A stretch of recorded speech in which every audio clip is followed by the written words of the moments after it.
Hello and welcome. It's Francis here. Thank you for coming back to my channel. If this is your first time here, I bid thee welcome. There is a subscribe button below if you would like to help support this channel, and also a bell if you want to be notified when I upload more content. I'm coming to you from Ghana country, and as such, I acknowledge the Ghana people of the Adelaide Plains as being the traditional custodians of this land. So in this video, I'm quite sure I've done a similar topic before, but I just would like to sort of maybe do a refresher, new thoughts on the concept of the gods and the mysteries and how they sort of relate within the framework of contemporary witchcraft.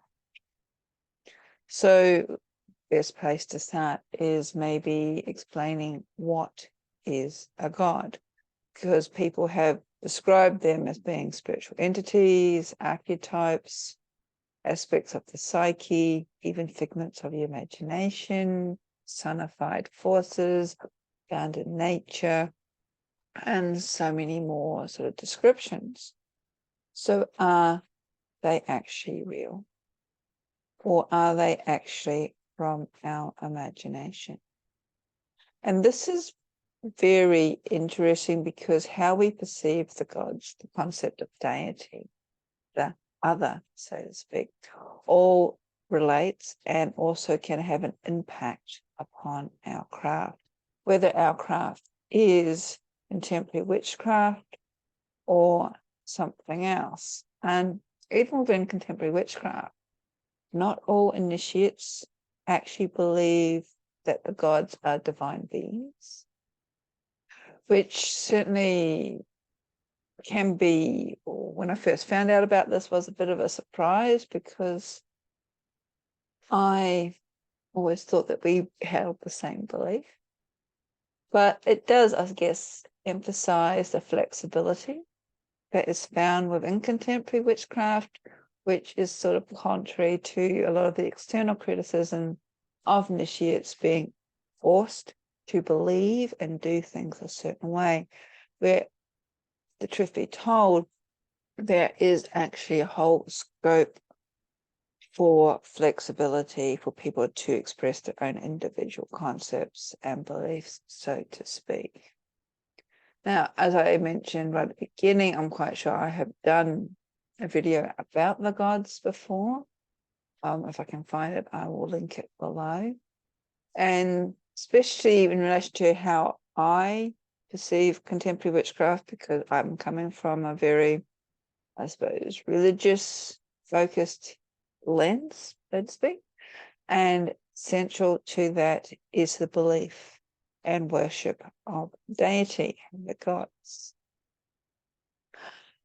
And when we start pulling away the layers of contemporary witchcraft, this form, the style of witchcraft, is considered to be a mystery cult, whereby the mysteries are experienced by the individual through often ecstatic experiences in relation to their own connection with the gods, the other, etc. However, this is also perceived on a very personal level based on the person.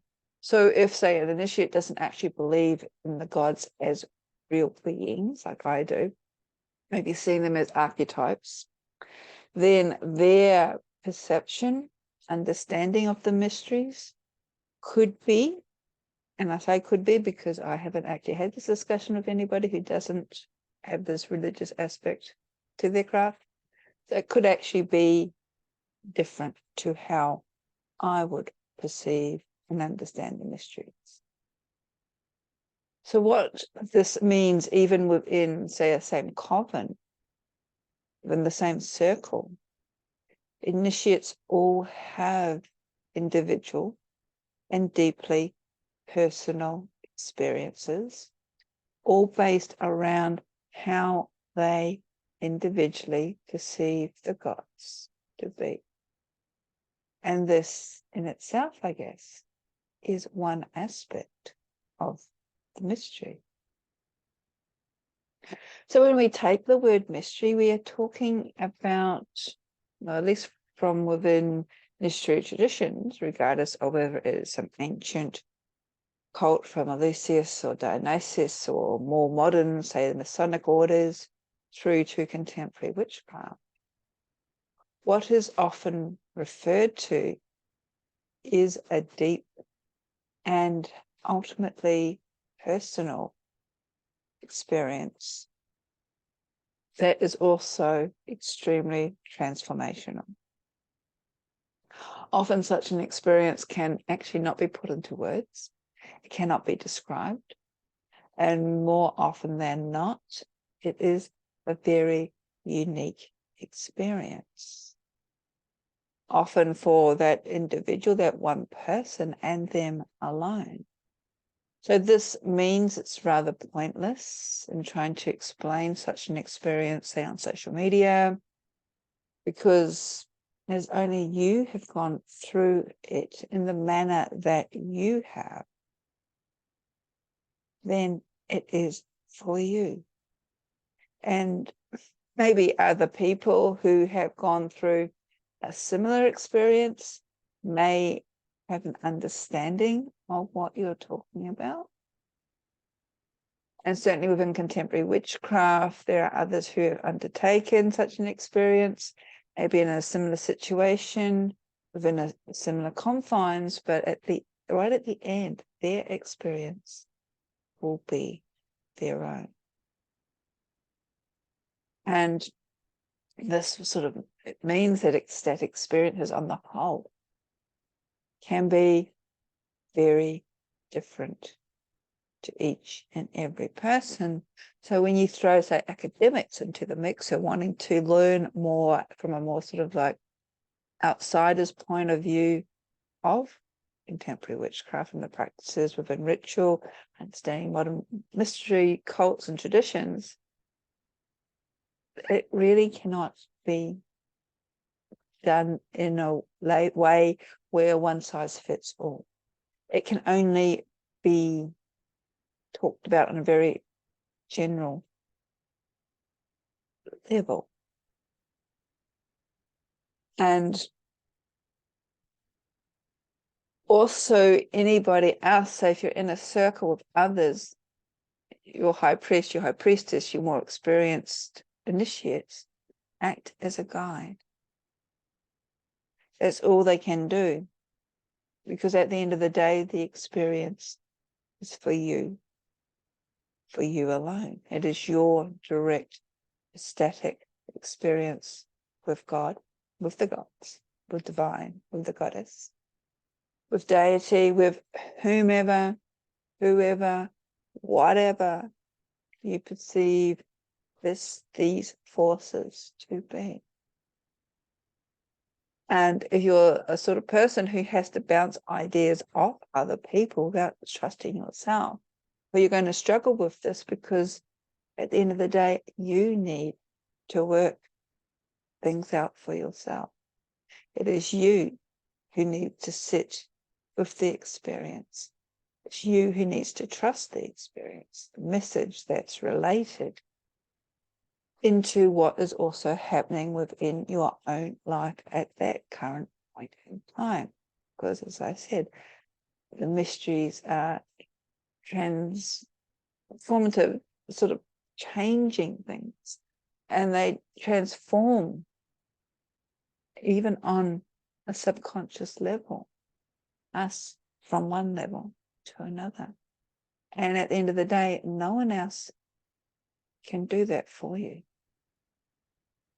And this is the whole point of the mysteries. And this is mysteries with a capital M.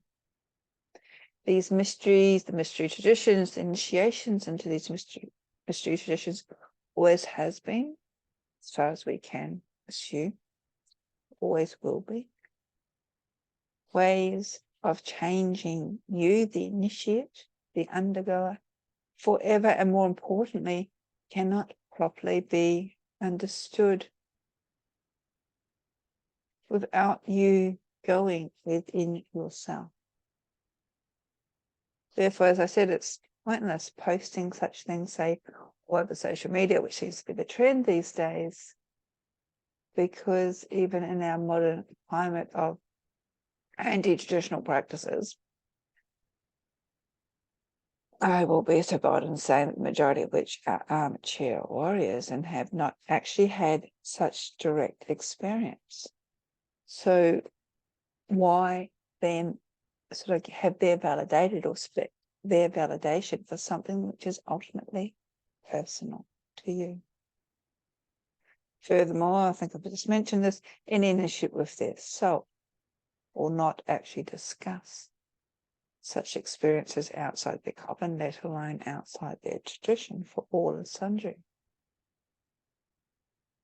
So when you think about it, there is a lot when we come down and start talking about mysteries that we go through in life, and this is mysteries with a small m, that are actually transformative. Yet the experience, even though by other people, can be extremely individualistic. I can't pronounce that word properly at the moment, but I think you know what I'm talking about. Initiations like puberty initiate you into adulthood. Everybody goes through puberty, but everybody's experience with puberty is different. Birth, there's another one. Every woman who has given birth, their experience of birth is different. Even being, say, involved in a road accident or being diagnosed with a life-threatening illness, these are all transformative experiences which can fundamentally change you in your life. However, unless you have walked a mile in the moccasins, so they say, of that person who has undertaken such experiences, you will always remain on the outside. So when we sort of like circle back to the gods of essence, they can be seen as the name, face, even the story of the mysteries through which we undergo. And this means that they are more than being merely characters and stories that have been handed down to us from our ancestors in an attempt to explain the unexplainable. And the more that we explore, the more we sit, the more we ponder, the more we set aside our conscious mind's desire to know everything, to have everything explained to us, especially in very linear concepts. And the more then we open ourselves up to the gods, to the other, the more they will reveal the mysteries to us. Blessings.